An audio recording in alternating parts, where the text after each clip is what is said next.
Muy bien, muchas gracias por la respuesta.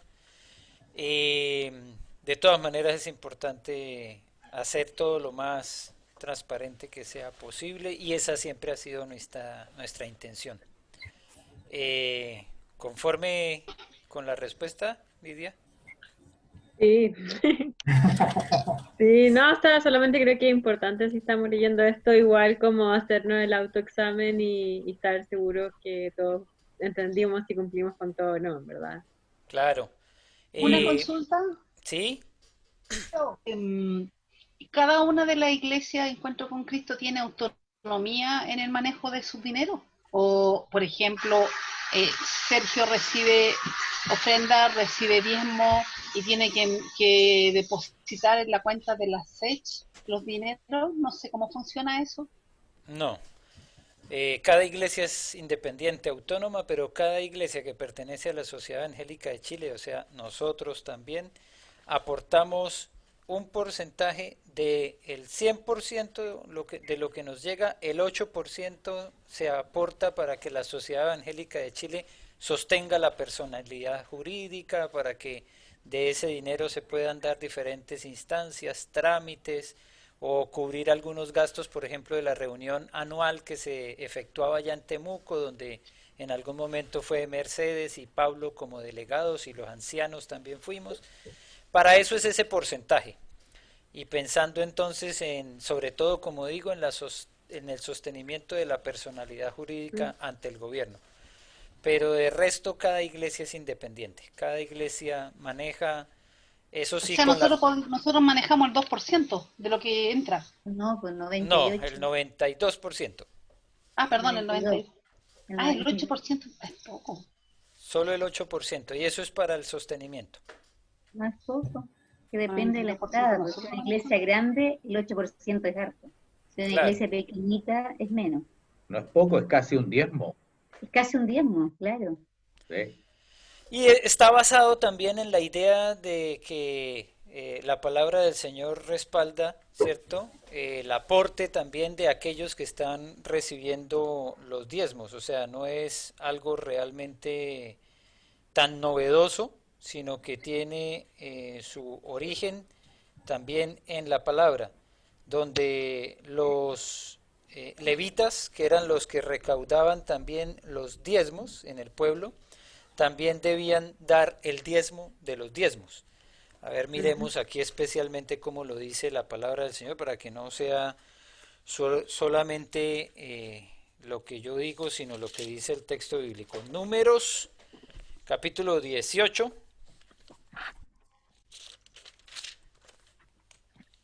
dice, Números 18 a partir del versículo 25. Y habló Jehová a Moisés diciendo, así hablarás a los levitas y les dirás, cuando toméis de los hijos de Israel los diezmos que os he dado de ellos por vuestra heredad, vosotros presentaréis de ellos una ofrenda mecida a Jehová, el diezmo de los diezmos. De ahí, Acá, pro- de ahí proviene entonces la posibilidad de que una iglesia de los diezmos que reciba también dé un diezmo. Ujú. las iglesias bautistas usan ese diezmo en todo el mundo y tienen hogares, dan comida a los pobres. De ese diezmo de los diezmos, tienen muchas escuelas también. Ujú. Sustentan muchas cosas de solidaridad en el mundo, porque no es solamente en Chile, en todas partes del mundo. Hay otro punto como que no salía en estas 5 reglas, pero creo que es súper bueno, son como esos informes que da Sergio en las reuniones de miembros, que son súper detallados y súper transparentes de como en qué se está gastando, creo que cuánto ha ingresado, cuánto sale. No salía las reglas, más hombre que no salía, pero creo que también es como una instancia de transparencia que hay. Hay iglesias que lo hacen mensual, otros trimestral, claro.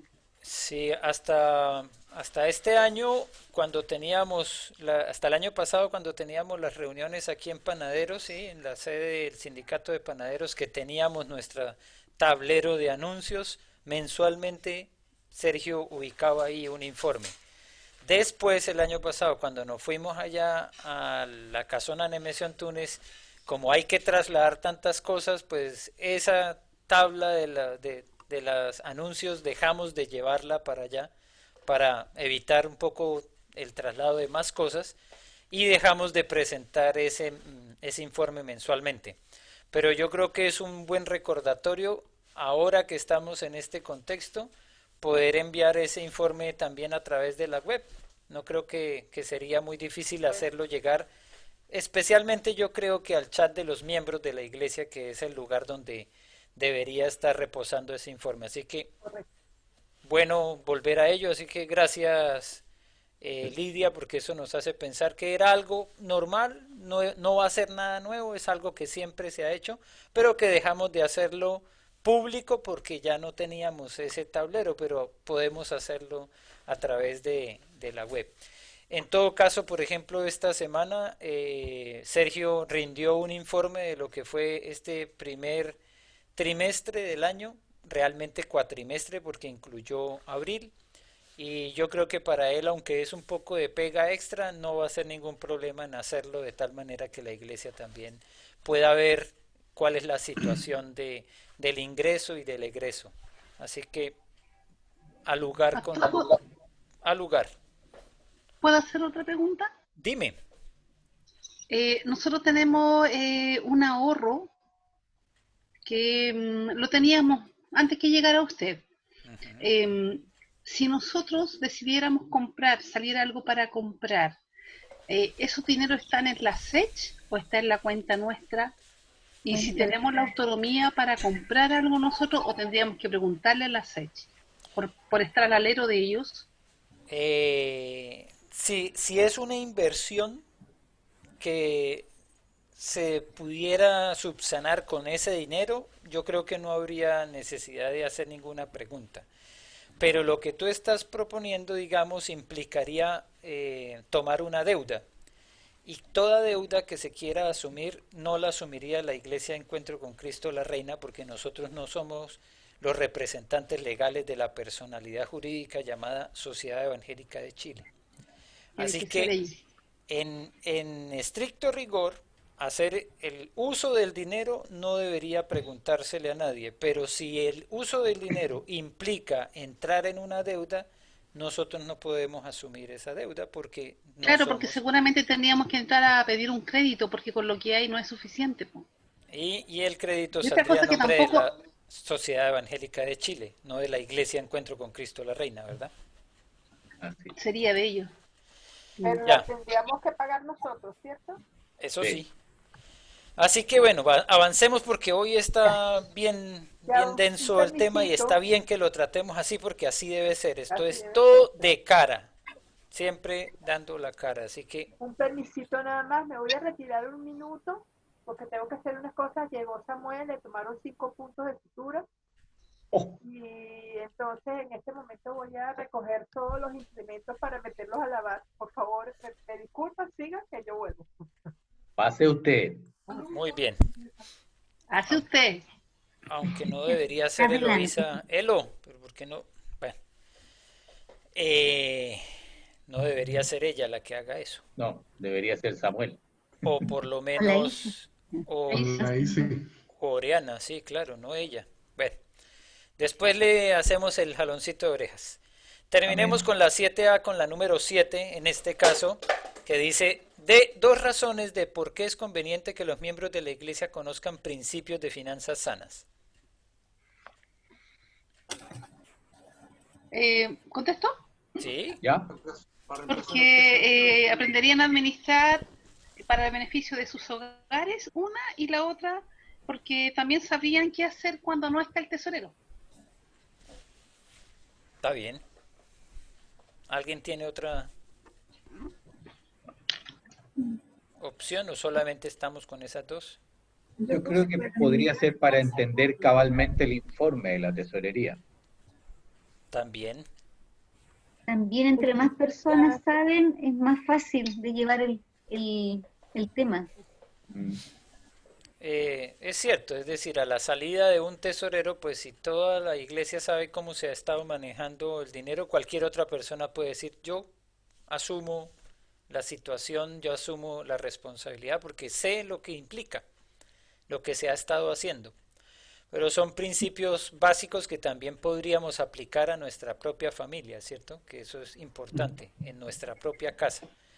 Es importante poder hablar del el valor de la proyección, por ejemplo, del dinero y la forma en que se utiliza el dinero, de manera que hagamos un uso responsable de él. Hoy es muy usado, ¿cierto? Es de común uso el manejo de las tarjetas de crédito. Y Eso es educación financiera. algunas personas viven del crédito, viven todo el tiempo endeudados. Y para quienes han escuchado un poco la estadística, para el contexto chileno todavía más. Es decir, la cantidad de personas que están endeudadas en Chile, que tienen más de una tarjeta de crédito y que sacan plata de una tarjeta para meterla en otra, es impresionante. La gente no sabe educación financiera, pastor. Sí.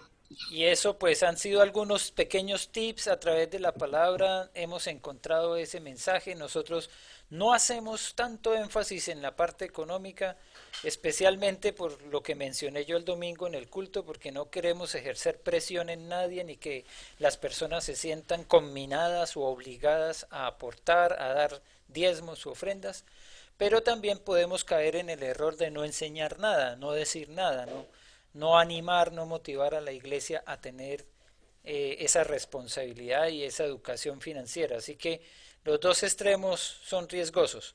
De todas maneras, nosotros cada vez que la palabra del Señor nos menciona el hecho de que debemos aportar, de que debemos dar, lo podemos decir con toda tranquilidad, con toda honestidad, porque sabemos de qué manera estamos utilizando los recursos.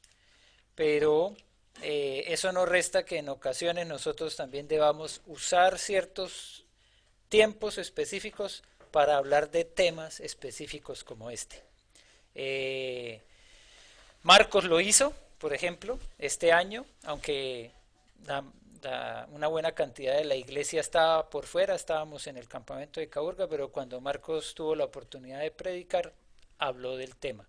Es decir, tocamos el tema como iglesia, aunque no estamos haciéndolo tan constantemente, y ahí hacemos también un mea culpa, porque puede ser que no hemos hecho lo suficiente para educar financieramente a la iglesia, pero también, como lo mencioné el domingo y lo mencioné el martes pasado, estamos muy agradecidos con Dios y con los hermanos, con los miembros de la iglesia, porque han sido muy fieles. Sin importar las distancias o que no tengamos un lugar fijo donde reunirnos, la iglesia ha estado dando sus diezmos y sus ofrendas fielmente, y eso para nosotros es motivo de darle la gloria a Dios. Bien, pasemos a la 7B porque el tiempo es oro y sale corriendo antes que nosotros. Aquí encontramos un poco de respuestas del porqué la introducción que les di con el tema de la Pascua. ¿Qué celebraban los judíos en la fiesta de la Pascua? La liberación de Egipto, cuando fueron liberados. Cuando salieron de Egipto. ¿Qué otro nombre se le daba a la Pascua? Panes sin levadura. Panes sin levadura, muy bien. C. ¿De dónde provenía este segundo nombre? Tenían que salir rápido, porque esa noche que morían los primogénitos, ellos tenían que el otro día salir. Entonces no podían esperar que la masa se leudara. Sí, para los que hemos tenido la oportunidad de hacer pancito en estos días de cuarentena, una experiencia maravillosa es ver cómo actúa la levadura, ¿no? Cuando la levadura está buena, tú puedes dejar una masa de este tamaño y al volver a la media hora ha crecido 3 y 4 veces más. Así que el tiempo es lo que hace que la levadura actúe, y esa respuesta de María Angélica apunta al por qué. Eso a mí me hizo clic porque llevaba las masas hechas a la espalda. Si bien cuando la masa sube, toma más aire y es más peso. Y además que tampoco estaban las condiciones higiénicas para que ellos se pusieran a amasar. Era algo muy lógico. La idea era salir. 2. ¿Qué día de la semana celebró Jesús la última cena? Jueves. El jueves, muy bien. Esta era una cena especial con la que los judíos celebraban el comienzo de una de sus fiestas. ¿Cuál? Panes y levadura. Los La panes Pascua. sin levadura o la Pascua. 3A. ¿Cuál es el verdadero significado de las palabras este es mi cuerpo y esta es mi sangre? Que es una representación. La representación del cuerpo y de la sangre de Cristo. De Cristo Jesús. B. Dé un ejemplo de la vida diaria de este uso. Representación. ¿Cuál Las sería? Las Una fotos de imagen, una fotografía. Una por ejemplo. fotografía, ¿no? Que el libro nos propone la del niño que está con el héroe, ¿no? Que dice, este es mi héroe. Sí, Claro. Es una representación también. 4A. ¿Qué es un pacto? un convenio entre dos partes. Un compromiso entre dos partes, puse yo. Un compromiso. ¿Entre quiénes se hacían los pactos según la Biblia? Entre Dios y su pueblo. Aquí debemos hacer un pequeño alto porque el orden está muy bien definido entre Dios y el pueblo. ¿Ustedes vieron alguna mención de que fuera entre el pueblo y Dios? No, no. O sea, que no había la potestad de que el pueblo llamara a Dios para hacer un pacto con él. El Cuando le orden, pidieron un rey nomás. el- Cuando el- ellos quisieron un rey, ahí le pidieron a Dios eso, pero no, pero no un pacto. no como Pero un le pacto, pidieron la intervención, no un pacto. no un pacto. Exactamente. Entonces esto es para que lo tengamos presente, porque también hubo una época en estos últimos años en los que se invitaba a la gente a hacer pactos con Dios. Y la verdad es que el orden correcto es Dios haciendo un pacto con Abraham, haciendo un pacto con la humanidad, haciendo un pacto con nosotros, con el pueblo, pero era originario de Dios, no del pueblo. ¿Ya? C. ¿Con qué símbolo confirma Jesús su nuevo pacto con nosotros? La Santa Cena, Con la sangre. Con su carne y con su sangre. La sangre Oh. está. la Cena. Esto nosotros lo tenemos que ver ahí claramente, ¿no? Es con su Y dice, sangre, la copa con en su la sangre. Santa Cena, con su sangre. Sí, la sangre. Este es el nuevo pacto en Nuevo mi sangre, pacto. dice. En mi sangre, queda claro ahí. Bien, vamos B, perdón, 5A. ¿Cuáles fueron los 3 errores que cometió Pedro y que posteriormente le hicieron negar al Señor? No hizo caso a la advertencia de Jesús. Ujú, Hizo alarde de que era mejor que los demás así y es. confiaba más en él que en Jesús. Sus capacidades, creo yo, confío. Se vio eso reflejado en el actuar de Pedro, ¿verdad? Creerse Sí. superior a los demás. Y no es un actuar de Pedro exclusivamente, ¿cierto? Podemos ver reflejado aquí la debilidad humana de creerse muchas veces con ya la suficiente sapiencia, con la suficiente experiencia, con el conocimiento más avanzado, y a veces ese orgullo es el que hace caer a la persona que muchas veces está muy bien preparada, pero que deja su corazón llenarse de orgullo. Muy bien. Ya pasamos de la 7B, ahora vamos a la 7C, por favor. Ubiquémonos en la prueba 7C. ¿Qué representan en la Santa Cena el pan y el vino? El sacrificio de Jesús, la crucifixión. El cuerpo quebrantado de Cristo y su sangre derramada, ¿verdad? El cuerpo quebrantado y la sangre derramada. ¿Qué representan los siguientes elementos de la Santa Cena? A. Los comestibles. Que Jesús nos alimenta espiritualmente. B.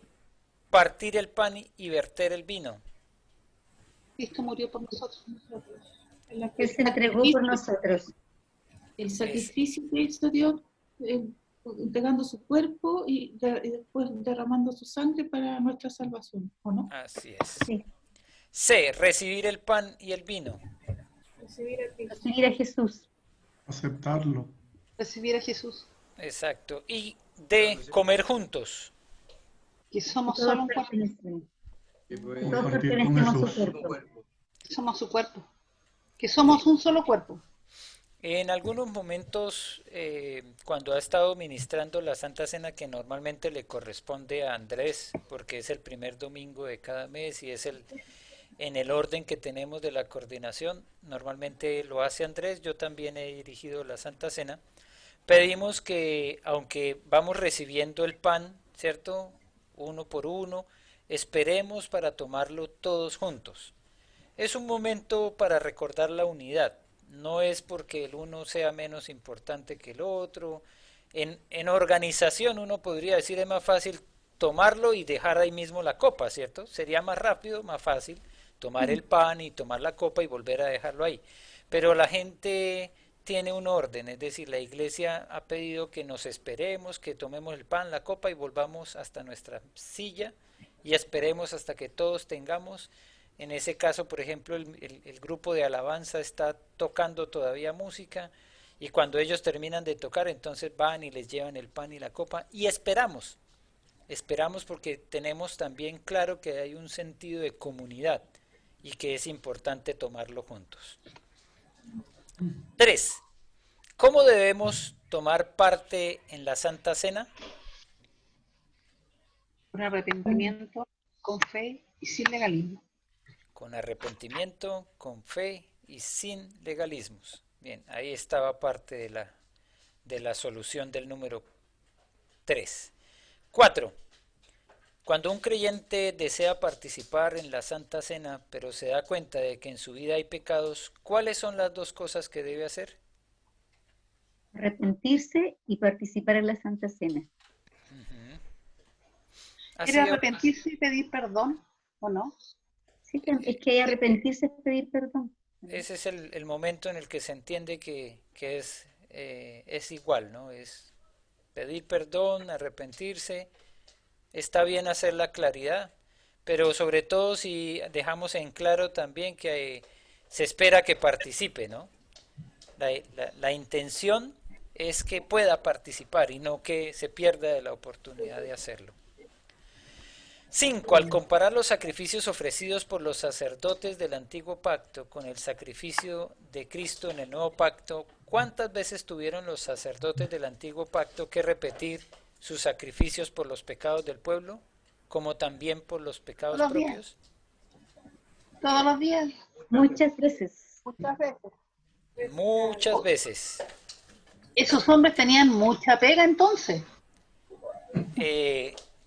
Claro que sí, y a veces pasaban de la mañana hasta la tarde presentando los sacrificios por el pueblo y por ellos mismos. Harta pega. B. ¿Y cuántas veces tuvo que ofrecerse a sí mismo Cristo por nuestros pecados? Una sola vez para siempre. Una sola vez.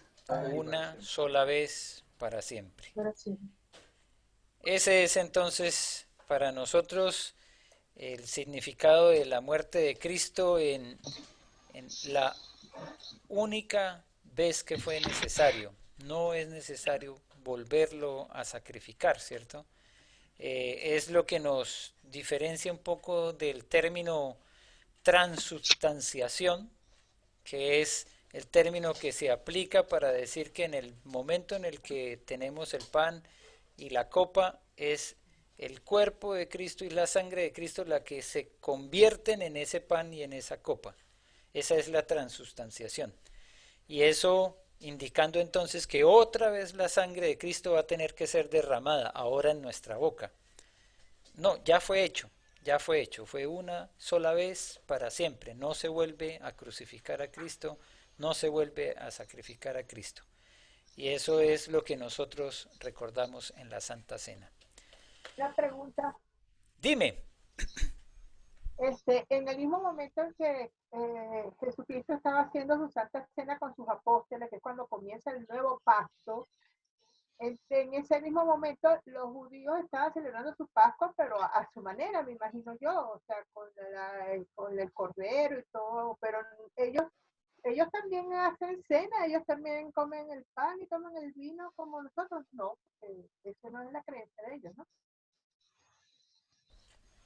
y no es así. El énfasis está no en el pan ni en la copa, el énfasis está en la oveja, en el cordero que es En el sacrificado. cordero. O sea, que se sigue haciendo todavía eso del cordero. Lo siguen haciendo. En cambio, nosotros no sacrificamos cordero porque ya fue No, gracias a sacrificado. Dios. El Bueno, cordero lo comemos. el cordero Pastor, una pregunta. lo comemos al palo. Amén. Dime, Es esto de sacrificar un animal para perdón de los pecados, ¿eso Dios mandó al pueblo judío a hacer eso? ¿Dios les ordenó eso en un principio? ¿Sí? sí, Un macho proviene del Señor. cabrío. Y era Se lo necesario come matar, ese por ejemplo, macho. que la otra vez quedé impresionada que, por ejemplo, en una Pascua se mataban 250.000 animalitos. ¿Esa cantidad era por cada familia o una persona? Una por familia. Por familia. Por familia, wow. Sí, Y la ahí cantidad sale era... en uno de las fotos que tenemos ahí, sale la gran fila de toda la familia con Sí. su cabrito. Y lo otro, y eso sucedió porque cuando Adán y Eva pecaron, Dios tuvo que matar un animalito para vestirlo. ¿De ahí viene eso, pastor, o no? Es una figura, No, no es así. no es así figura directamente, porque claro, sí, hubo pieles de animales que fueron con las que ellos fueron cubiertos, pero no se nos deja claro qué clase de animal era. Entonces no es tan fácil sacar la conjetura de que especialmente era una oveja Porque de ahí, o un macho cabrío. porque ese día murió un animalito. Sí, eso Porque sí ahí, es cierto. desde ahí, claro, esa vez Dios tuvo que matar un animalito. Ahí. Ahí hubo un Pero yo cumplimiento. no veo el enlace que quiere la Angélica, no lo logro ver No, porque no, estoy preguntando si eso lo había mandado el Señor. Después hice la otra pregunta, si era un mandamiento del Señor. Son dos Un cosas mandato. diferentes, yo pero no sé si tiene alguna relación. lo que dice María Angélica es una teoría que no es nueva, no es de María Angélica. Seguramente ella la escuchó en alguna predicación de alguien que dice es que la razón por la cual es una oveja y tiene que sacrificarse una oveja es para recordar que para cubrir la desnudez de Adán y Eva, Dios mismo fue el que les dio vestimentas de pieles. Y para poder tener la piel, pues, Animales. aunque a algunos de nosotros nos gustaría tener un chanchito para quitarle solo pedacitos y que siga vivo, no es posible. Para poder tener la piel de un animalito hay que matarlo. Entonces, la conjetura que se hace es, se celebra el sacrificio de un animalito para recordar el sacrificio del otro animalito que tuvo que morir para que pudieran ser cubiertos Adán y Eva. Pero no es tan fácil porque ni hay claridad con respecto a qué animal fue el que usó y realmente es difícil imaginarse que Adán y Eva están cubiertos con piel de un animal recién muerto, porque si ustedes han visto lo que pasa, va a tener un grado de putrefacción esa carne, esa piel si no ha sido tratada, ¿cierto? Entonces es bien extraño pensar que fue un animal que recién murió y ahí lo utilizó para cubrirlos a ellos, porque no sería muy agradable esa imagen. Pero lo que sí podemos ver nosotros es que el sacrificio de animales aparece tan pronto como con los hijos de Adán y Eva, con Caín y Abel. El uno ofreció de lo mejor de sus frutos y Abel ofreció de lo mejor de su ganado, una oveja. Entonces, mira lo pronto que apareció un sacrificio como parte de lo que era un deseo, una voluntad humana, sin necesidad de que hubiese un mandato ahí directamente del Señor. Lo que sí hizo Dios fue ordenarlo y ponerlo todo con mucha disciplina, con una muy buena organización. Requisitos también. ¿Cómo sería el sacrificio estando ellos en el desierto y ya teniendo el tabernáculo? Claro, ahí se instituyó. Y bien organizado, supremamente organizado. Ahora, yo tengo otra pregunta. Ah, perdón. Dime. Dale. Pero nada que ver con lo que estamos hablando. O sea, de la Santa Cena. Nunca tanto de la Santa Cena. hay iglesias que tienen como una Santa Cena cerrada o donde no es que yo un domingo cualquiera de los que está acá presente puede tomar la Santa Cena, sino se hace en un culto antes o no sé, que no estén los niños. Entonces tienen como ciertos cuidados en quién administra, de hecho, o sea, quién puede tomar la Santa Cena. Yo creo que quizás Marco puede responder esta pregunta porque yo creo que él sabe a qué iglesia me estoy refiriendo. Perfectamente. Entonces, un poco como cómo se maneja eso, como quizás de a quién, si es más de la persona que está, el que decide tomar la Santa Cena, o no, no sé, como dársela a niños también, cuál sería la postura ahí. Bueno, la postura de la iglesia es que es personal, ¿vale? No es la iglesia la que está a cargo de administrar la Santa Cena tan solo en su forma como lo hacemos, pero principalmente la Santa Cena es personal. Cada uno pruébese a sí mismo y tome así del pan y de la copa de acuerdo a cómo esté en su relación con el Señor. Recordemos que para preparar la cena, yo tengo que prepararla en cuanto la termino. O sea, participé de la cena y empieza mi preparación para la próxima. De manera que mi vida tiene que ser consecuente con lo que yo voy a exponerle al Señor, con lo que yo voy a recordar. Yo estoy recordando en la Santa Cena que el cuerpo de Cristo cargó con mi pecado y hoy fue sacrificado y resucitado, y también estoy recordando con la copa, eso con el pan, y con la copa estoy recordando la sangre derramada para que mi pecado fuese limpiado. Es una simbología. Ahora bien, restringir a una persona, nosotros estimamos que no es conveniente porque no conocemos su corazón exactamente. Por eso es que es autónomo. Sin embargo, también hay cosas que uno puede fiscalizar. O sea, si viene, no sé, no ha sido el caso nunca, pero si hay alguien que evidentemente no es creyente, no sabemos. Entonces, como no sabemos, no podemos fiscalizar. Porque cada uno en su corazón es el que tiene. No sé si el pastor me corrige o me aporta. En gran parte lo que marca una diferencia es cómo la ministramos, es decir, la responsabilidad que nosotros desde la iglesia, desde el púlpito, estamos mostrando que tenemos cada uno de nosotros al tomar del pan y de la copa. Por ejemplo, normalmente Andrés dice, ustedes como padres de familia son responsables si sus hijos la toman o no. Y es porque así debe ser. Como ya lo hemos mencionado y yo toqué este tema con respecto al bautismo, cuando hay un niño menor de edad, y un menor de edad niño quiere decir menor de 17 años, si no ha cumplido la mayoría de edad de los 18, yo pregunto a los padres si ellos aprueban y están de alguna manera también apoyando a su hijo en la decisión de bautizarse, porque hay una tutoría legal y no me parece apropiado pasar por encima de esa tutoría. Así que es lo mismo, los menores de edad que toman la Santa Cena también de alguna manera están supeditados a lo que es la autoridad de sus padres.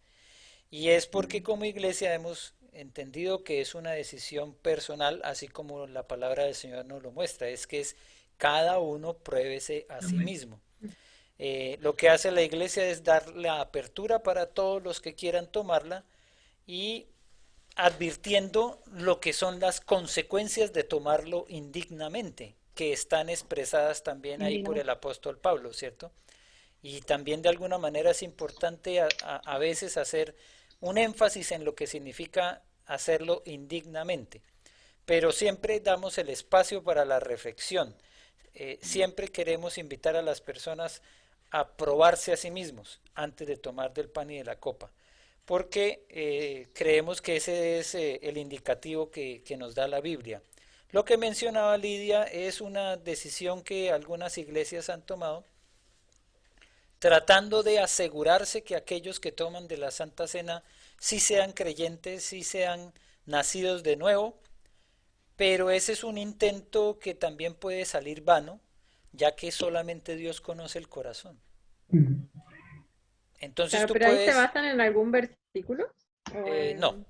no No hay un No texto hay. que diga solamente para los miembros o solo para los bautizados, no lo dice. Claro, porque no encontraba esa parte de la Biblia, entonces por eso pregunté así como, ¿en qué se basan como para hacerlo ellos definir como pedir a veces carta de bautismo o hartas cosas más? Y no lo encontré, entonces por eso pregunté si alguien lo manejaba. En algún momento lo mencioné, no sé si estabas presente. Oye, esto no quiere dar. Ya, estaba como Se borroso. desenfoca. Se desenfoca la cámara. La Biblia es la fuente de autoridad para nosotros principal, es la base, el sustento. Después puede venir la tradición y encima de la tradición entonces podrían venir las decisiones del liderazgo de la iglesia. Pero no es al revés, no es porque siempre se ha hecho así, entonces no importa lo que diga la Biblia. Ese orden está equivocado. Donde la Biblia habla, nosotros hablamos. Y donde ella calla, Seguimos. nosotros callamos. Entonces, con respecto a la Santa Cena, creo que esa es una respuesta que podemos dar.